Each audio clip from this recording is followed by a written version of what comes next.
ওহ, এখনো রোদ ওঠার সময় হলো না, তাই এত গরম। আর একটু পরে কি শুরু হবে কে জানে। এই তো হয়ে গেল। আর একটু চল, চল। কিরে বিনু, তোর তো দেখি শীত গরম কিছুই মানে না। অবলা প্রাণী দুটোকে একটু বিশ্রাম দে। এই তো প্রায় হয়ে গেল রে, একেবারে শেষ করেই বিশ্রাম দেব ওদের।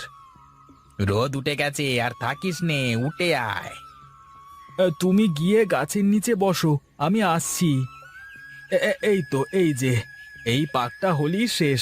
এই যা যা যা যা যা যা যা যা।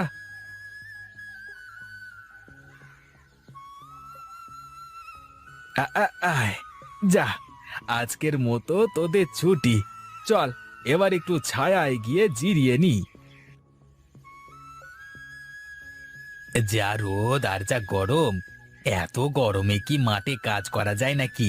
গায়ে চামড়া মনে হচ্ছে পুড়ে যাচ্ছে। আর বলো না দাদা, এত রোদ আর এত গরম আমি আমার জীবনে মনে হয় দেখিনি গো। ওরে বাবা, এবছর যেন একটু বেশি মনে হচ্ছে। তা ঠিকই বলেছিস, কিন্তু চৈত্র মাসে রোদ এরকমই হয় শুনেছি। বৃষ্টির তো কোনো দেখা নেই গো। এভাবে আর কদিন চললে তো মাঠঘাট সব শুকিয়ে ফেটে ফুটে চৌচির হয়ে যাবে গো। আমার তো মনে হচ্ছে এই বছরে কোনো ফসল ঠিক মতো ঘরে উঠবে না। দেখা যাক তো শেষমেশ কি হয়। যদি খারাপ অবস্থা হয় তাহলে তখন ভাবা যাবে। তোর তো কোনো চিন্তা নেই, তোর তো বাড়িতে কত ফলের গাছ। ভাত না খেয়ে শুধু ফল খেয়েই থাকিস। এ, আসলেই তো আমার মনেই ছিল না যে আমার বাড়িতে এত ফলের গাছ। কি কি ফলের গাছ আছে রে বিনু তোর বাড়িতে? এই তো আম জাম কাঁঠাল থেকে শুরু করে সব ফলের গাছই আছে বাড়িতে। বেশ তো, গরমের মধ্যে কাঁঠাল পেকে যাবে, আর কাঁঠাল খেলে তো ভাতের খিদেও লাগে না রে। আচ্ছা, তোর যদি লাগে তাহলে গিয়ে নিয়ে আসিস। এখন আমি উঠি, গরু দুটোকে বাড়িতে নিয়ে গিয়ে খাওয়াতে হবে। যা তাহলে তুই, আমি একটু শুয়ে ঠান্ডা বাতাস খাই। বাড়িতে গেলে তো আর এই বাতাস পাবো না।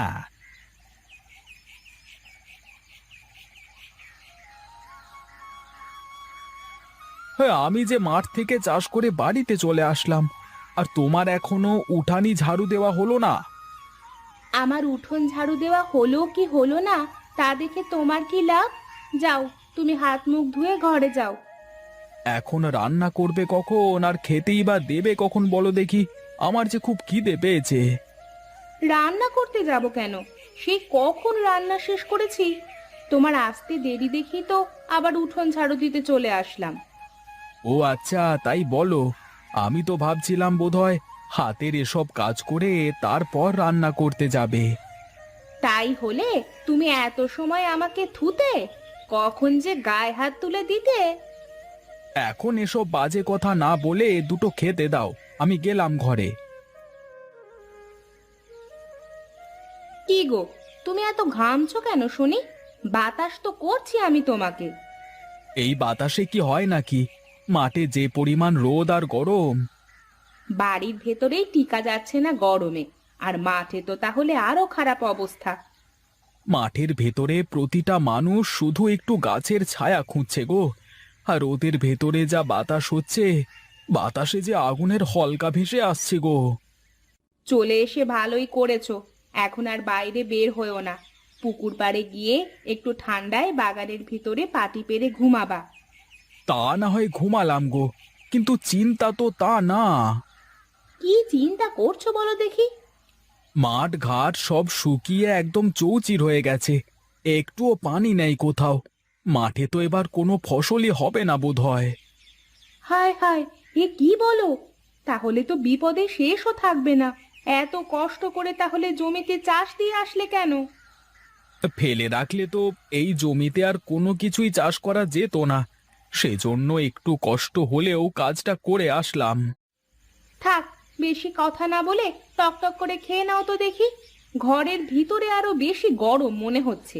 বাইরে বারান্দায় বসলেও তো পারতে। ভুলই তো করলাম। যাক, আগে খেয়ে নি, তারপর বাইরে যাওয়া যাচ্ছে। তুমি একটু জোরে হাত চালাও, তাহলে বাতাস গায়ে লাগবে। বেলা তো গড়িয়ে গেল, এখনো বোধহয় ঘুমোচ্ছে পড়ে পড়ে। যাই দেখি, একটু ডেকে দি, বাজারে চলে যাচ্ছে। ওগো, তোমার কি ঘুম ভাঙলো? হাট বেলা হয়ে গেল যে। ওহ, এত সুন্দর একটা ঘুম দিলাম না গিন্নি, কি বলবো। সেই জন্যই তো বললাম যে পাটিটা নিয়ে এখানে এসে ঘুমাতে। এখন যাও, উঠে গোসলটা সেরে বাজারে যাও। বাজারে কি যেতে হবে গিন্নি?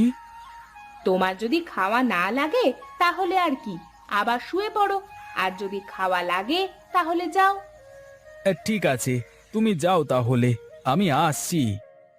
আমি চলে গেলে তুমি আবার ঘুমিয়ে যাবা। চলো ওঠো।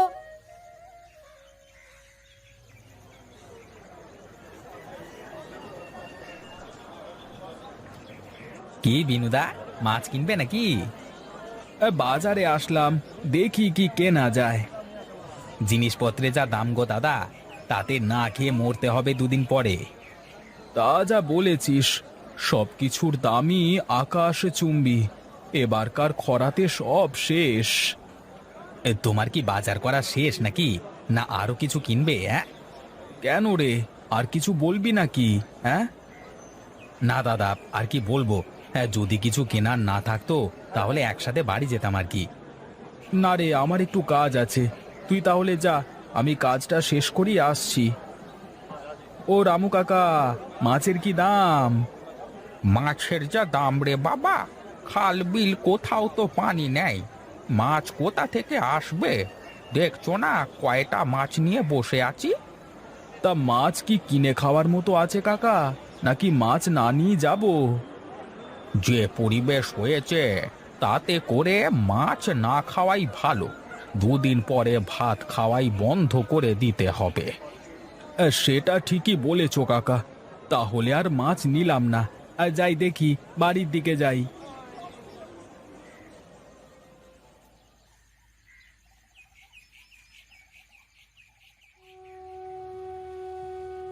ও মেয়ে, আমাকে এক গ্লাস জল দেবে?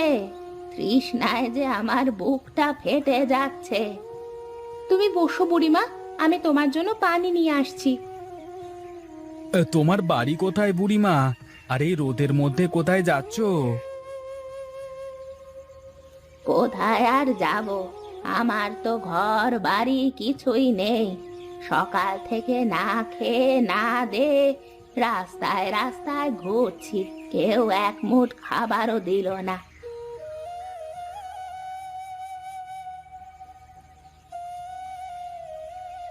আহ, প্রাণটা জুড়োলো, বেঁচে থেকো মা।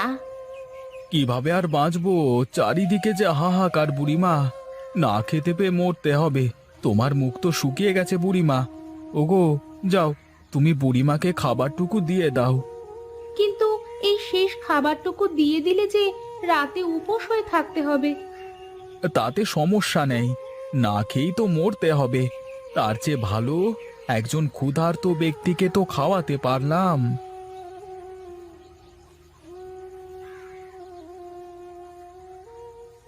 বুঝলি বুড়িমা, এইটুকু শেষ খাবার ছিল ঘরে, এর থেকে বেশি তোমাকে আর কিছুই দিতে পারবো না গো। আমি এতেই খুশি মা, তোরা যে তোদের খাবার না খেয়ে আমাকে দিয়ে দিলি, এতেই আমি খুশি।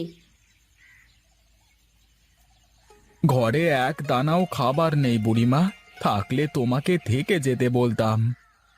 না বাবা, তার আর কোনো দরকার নেই। এ গায়ে সব বাড়িতে আমি গিয়েছি, কেউ আমাকে এক গ্লাস পানি পর্যন্ত খেতে দিল না। আর তোরা আমাকে তোদের শেষ খাবারটুকুও দিয়ে দিলি। অতিথি নারায়ণ, তাকে কি করে খালি মুখে ফিরিয়ে দিই বলো? সংসারের যে অকল্যাণ হবে।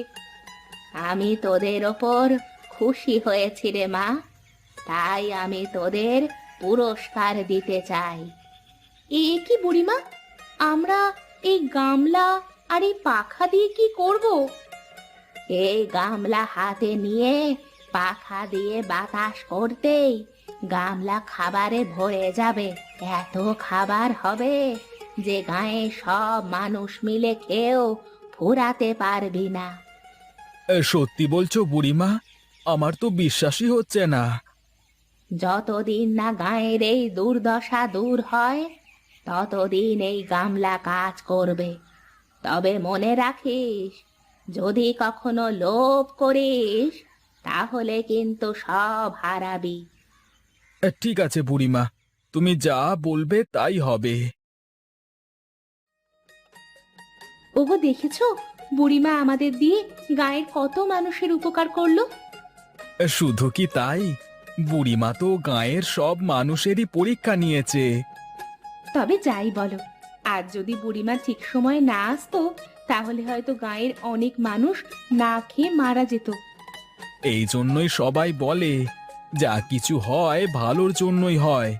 এখন শুধু একটু বৃষ্টির অপেক্ষা, তবেই না গাঁয়ের মানুষ শান্তি পাবে। বুঝেছি। এখন চলো, আমার খুব খিদে পেয়েছে। দেখি আমার কপালে কিছু খাবার জোটে নাকি।